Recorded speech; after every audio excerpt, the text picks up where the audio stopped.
Hello there guys, and welcome back to a brand new Star Wars Hunters update concept. As I promised last week, today I have the update concept for Star Wars Episode 2 Attack of the Clones. Just like the one I did for the Phantom Menace, I'll be giving ideas for maps, hunters, skins, and potentially game modes that I think Boss Alien could add to the game inspired by Attack of the Clones. Starting off with the maps, there are 3 from Geonosis, 3 from Coruscant, 3 from Kamino, and 2 from Tatooine that I think could be added into the game. Obviously it's unrealistic to expect all of these, but I do think it would be really cool to see some more maps come to the game from other planets that aren't currently in Hunters. Starting off with Geonosis, the first map I'd really like to see is a Hubble map inspired by the Geonosian Arena. Originally I was thinking of that being a control map, but I honestly think it would work better for Hubble. For control though, I think it would be great to have a map inside the Geonosian Spire, with the control point itself being that battle projector where the Separatist leaders watch the battle. Given that this map is an indoor space, I'm not sure how likely it would be to happen, but I think it would be great to have some indoor maps in the game as well, as that would add even more opportunities for map creation. Of course, you have to consider the game being a spectator sport, so it would be interesting to see how they would handle it if they were to do it. The final Geonosis map that I'd like to see is an extraction map inside the droid factory. I think it's the perfect environment to extract something from start to finish, and you can add lots of interesting features, like the machinery that slams down could kill you, and the tracks that the droid parts travel along could take you around the map quicker. I'd also like to see a map outside on the battlefield of Geonosis, but I couldn't really think of a great idea like the others, which is why I essentially left it out. Moving on to Coruscant, I'd love to have an escort map in the Uskru district. Being able to explore that area in LEGO Star Wars: The Skywalker Saga has been a lot of fun, and I think it would be a really cool map to have in Star Wars Hunters. Another fun map would be a Hubble map inside the Jedi Temple. I think you could really have a map for any mode inside the temple, but I think it would be good to have a Hubble map considering escort could be the Uskru district, and then for control I'd quite like to see a map inside the Senate building. As for Kamino, I've really struggled to think about this one for all of the maps. Perhaps you could have a control map outside on the landing pads, a bit like the classic Battlefront 2 map, but I think it would be great to have some stuff inside as well.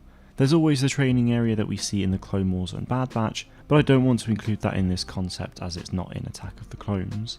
Finally, there are 2 maps for Tatooine, both of which would be control maps.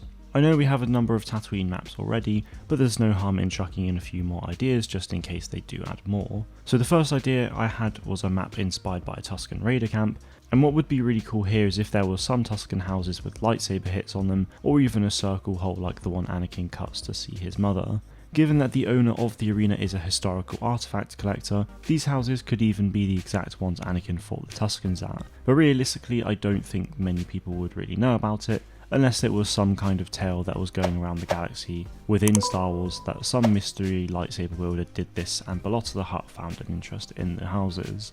I don't really know though, and I just think it would be really cool to have. The final map of the maps segment then would be a map inspired by Lars Homestead, where the control point itself could be inside the house or even down in the big hole. Moving on to the hunters, there are 2 really obvious ones that I'd like to see added.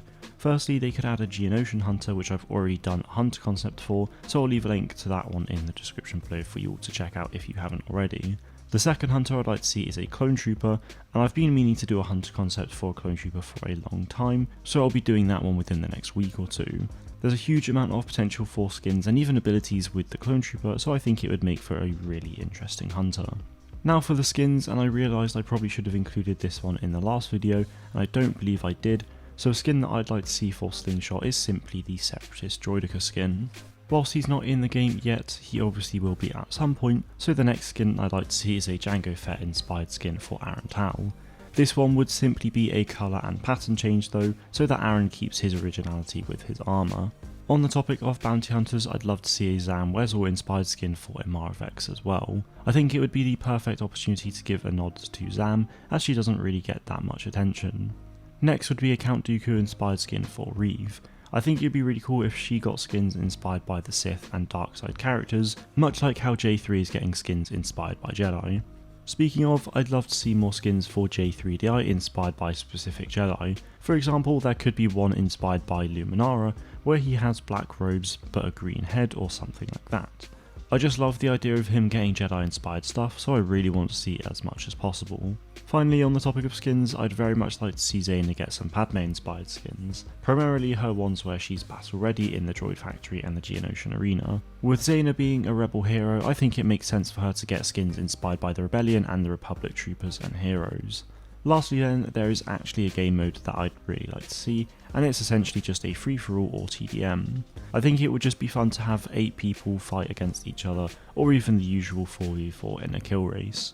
The inspiration for this came from the Geonosis Arena, as there's literally just 2 sides fighting each other to the death in an arena. So guys, there you have it, that's my update concept for Attack of the Clones. Next week I'll be moving on to Revenge of the Sith, so be sure to keep your eyes open for that, and feel free to let me know if you think I missed anything for Attack of the Clones. That is it from me today though guys, thank you all very much for watching, and may the Force be with you always.